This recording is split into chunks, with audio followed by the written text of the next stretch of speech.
Hey everyone, welcome back here to my channel where I play Planet Zoo. My name is Lisa and today I built for the polar bear and the habitat is big enough. I think it's around 6 times too big. So yeah, that's what we're going on today. But do you want to see how I built this or simply just learn a little more about the conservation of the polar bears in Canada? Then please keep watching.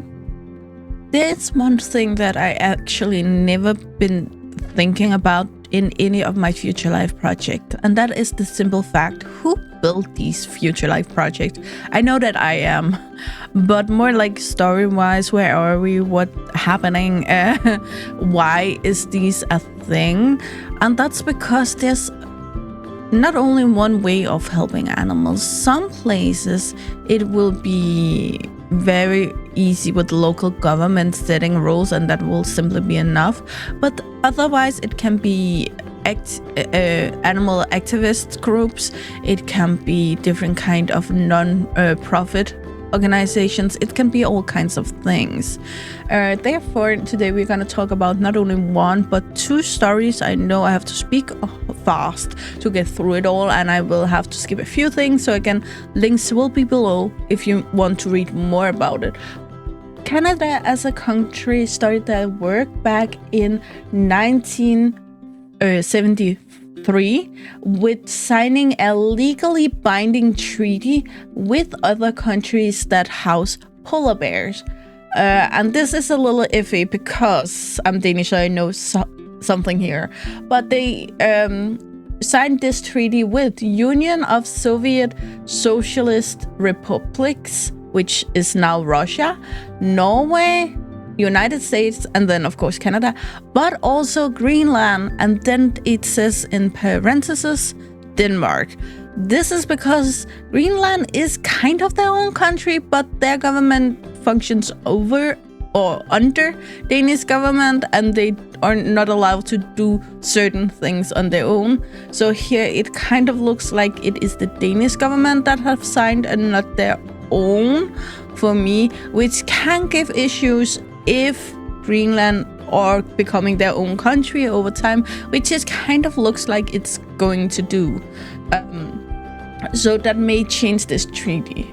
The treaty were rectified in December of 1974, the year after, but it didn't get put into effect before 1976. This treaty is very important for the polar bears because these are the countries with areas north enough to actually hold polar bears. Again, some of these places will have more than other. I think it's like Canada have like 16,000 of the 22,000 polar bears in the world. As far as I remember, I wouldn't be sure about that, but that's just something I think I remember. But the treaty also holds 4 main objectives that were the point of this entire treaty, and here I do read up from the website just to not misstate anything. So the objects are to recognize the special responsibilities and special interest of the states of the Arctic region in relation to the protection of the fauna and flora of the Arctic region. Again, here they don't specific in any way say polar bears, but the polar bears is a really big part of the ecosystem, and therefore they are important in this whole thing. Next point would be recognize that the polar bears is a significant resource of the Arctic region, which requires additional protection. Again, doesn't focus specifically on the polar bears, but more so that they are important not only for other polar bears, but for the entire world, or this entire part of the world anyway. Decides that such protection should be achieved through coordinated national measures taken by the state of the Arctic region, which means that it is important that we work with this all around the Arctic, and not only one country can't do this on their own. The last one being desire to take immediate action to bring further conservation and management measures to effect, which is the, for me, most concrete, we are gonna work in this specific way. Canada have especially a big part of this to do, and that is of course because they hold more polar bears than any of the other countries, or kind of also more than the other countries together.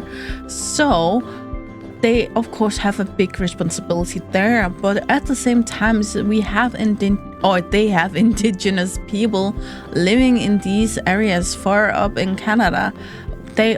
That really rely off the polar bears as a food source. They have a lot of fat and a lot of meat, and they are kind of easier to hunt one polar bear sometimes than a million small fish. Therefore, they have to find the exact balance to honor their part in this treaty, to do the work that the polar bears need them to do, but at the same time do not starve their own people in these areas. Therefore, as a part of the treaty, Canada are obligated to share everything they find out, which both inclines their ways to find this balance, but just as much basic information about how are their numbers going, how are the polar bears doing, are they changing how they behave, or anything like that. Those simple information swapping between countries can be the key to actually figuring out, well, if polar bears over here do this and polar bear over there do that, then what is the difference? And that may be over time the solution for the polar bears. And at the same time, of course, if one country does something and it helps, they can need to share that, of course. But at the same time, if they do something and it do the opposite, then they also need to share that to make sure that the other countries don't make the same mistakes. Again, trying to find an idea of what is the right thing to do on a more global plane, and sharing information, which is probably the most important resource we have on this planet at this point. Here, I do not speak specifically of polar bear information, of course, but information in general is the most important resource in the world. In 2015, the Circumpolar Action Plan for Polar Bears come into place. It is a 10 years plan working across some of these individual countries, of course, to manage exactly the issues at hand. It is, of course, a longer plan, but it is overall a two-part plan. One part being that we need to, again, consist what is the bigger issues for polar bears in all of these regions, target them. And then part two will be that individually areas or countries, again, Canada is a big country, so they can have multiple different plan Bs or second part of the plan for specific areas within Canada, even to say, oh, we have a specific issue here that we need to take care of as a part two. But part one is going after those worldwide, or at least polar bear wide issues. The parties involved have, of course, met multiple times over this years-long time period since 2015, and have been on multiple different places, for instance, in Norway. At this point, Canada holds the chair of polar bear range states, and therefore the next meeting will take place did take place here in spring 2023 in Canada. Again, these meetings are basically to round up, okay, new information, new research, new management plans, new conservations info to keep a hold on, again, what do you do what worked for you, what do we do, what worked for us, what didn't work, what do we not want to do again. Again, taking into consideration that all of these places have polar bears under different considerations. It is now 2023 and 2025. The end of this 10-year plan is just around the corner. That doesn't mean that the polar bears won't need help after that, but it needs to have some kind of deadline to kind of assess, was these 10 years worth it and did it work? I know I should be done talking now, but you know I'm not, because I have much more to tell you. And one thing being that it's fine and dandy, it's cool, it's great the governments actually do things here. It's great, they should. But there's another side of it, and that's the fact that around the world there are so many people who love either all animals or some specific animals or even nature as much, so they want to either put all of their money, all of their love, all of their time, all of their effort into helping them. And you cannot do that by the government. But if you have, for instance, $1 million or $1 that you want to use on these animals, you can go to these non-profit organizations, these different kind of help and organizations for animals, and there are some we have talked about before here that either help all animals, for instance, World Wildlife Foundation, and then we have some that go specifically for these specific animals. Polar Bears International is of course an organization that goes specific for helping polar bears. Some people will prefer one and some people will prefer the other, and that's all to you. If you want to support Polar Bears International, a link is in the description. These different animals protection organizations can do things that most non-profit can. One being education. Yes, the government can affect the school system and teach us different things. For instance, I've been learning about the climate change since I was in school like 20 years ago. I learned of it back then, and it's just facts. That's a part of my school education as a Danish citizen. But I know that not all education system holds that as facts or even as something that should be mentioned at all. They can also make different kinds of ads in TV, on your phone, interwebs, whatever, about these different things. For instance, with all of the circus animals around the world, some years ago, we had a lot of them with these poor animals, really harsh pictures, and it worked. People start thinking about it. And these are things that the government simply either can't or won't do because it will take money away from other important things. We need someone besides the government to go in and do these things, and that's where the non-profits come in. It's also not uncommon that a government and a non-profit will have a research center close to each other, simply because they research the same things, but at the same time they can also combine effort in some areas and actually share the place and share the information depending on what both of them find most useful for their case. There's also the fact that local governments can have a really different point of view, being their citizens having to survive, where we in a first world country can actually sit and say, well, you should not kill these animals, you really shouldn't. But very locally, these people may die if they can't eat anything. So maybe it would be more useful to find them something else to eat than just say that you can't eat this. And therefore, in these areas, you often will not see government go in and actually regulate and say you cannot hunt these animals because this and this and this. A lot of these non-profits can also have different areas where they work and local arrangements for them in these countries, helping them to work, for instance, financially work with some of these zoos, with some of these brands, firms and so on, to help them self, if that makes sense, and work around it. You will see nowadays a lot of zoos actually have different ways around the zoo where you can donate to multiple of these non-profits.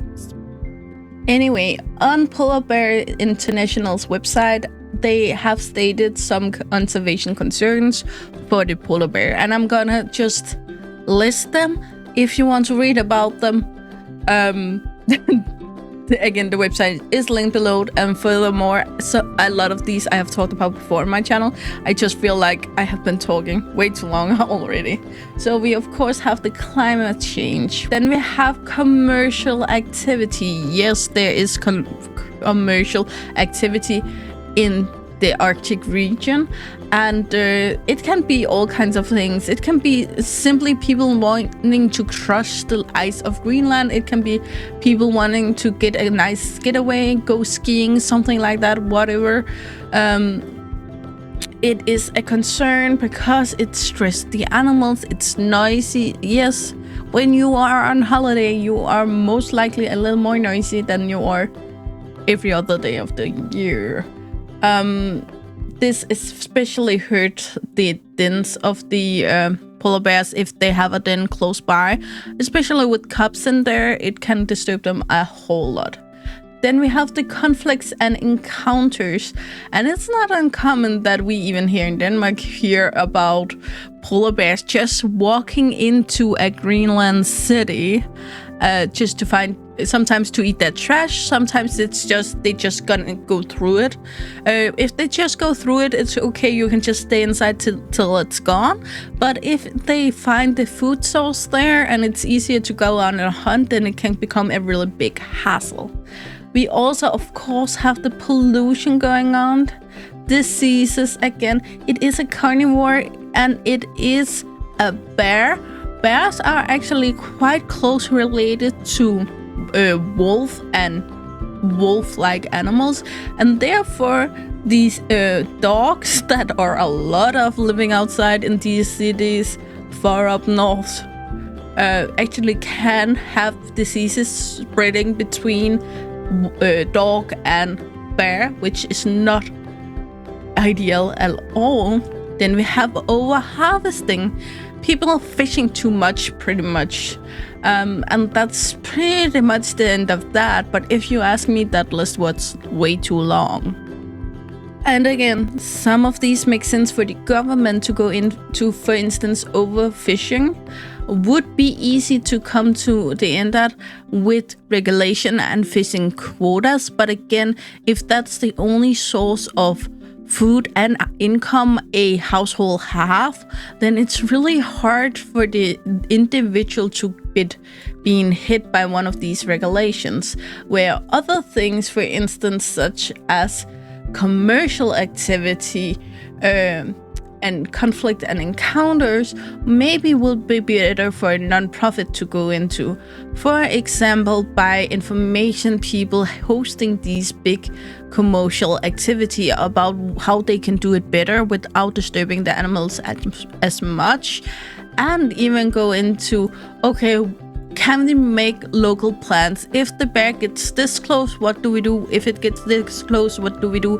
How do we try not to just shoot it if we don't have to? Even some places, they have actually tranquilized polar bears and flew them across the ice long away so they don't just come back and into the same city again.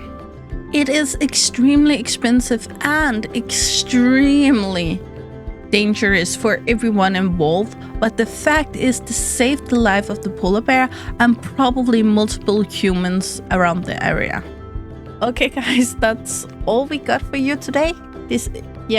I hope you enjoyed it. Ninja don't like me talking into the mic, so but as always guys, you know the drill. Like, subscribe and turn on the bell notification so you know the next time I upload a video. I really hope to see you again, either in the comments below or in the next video. Bye guys!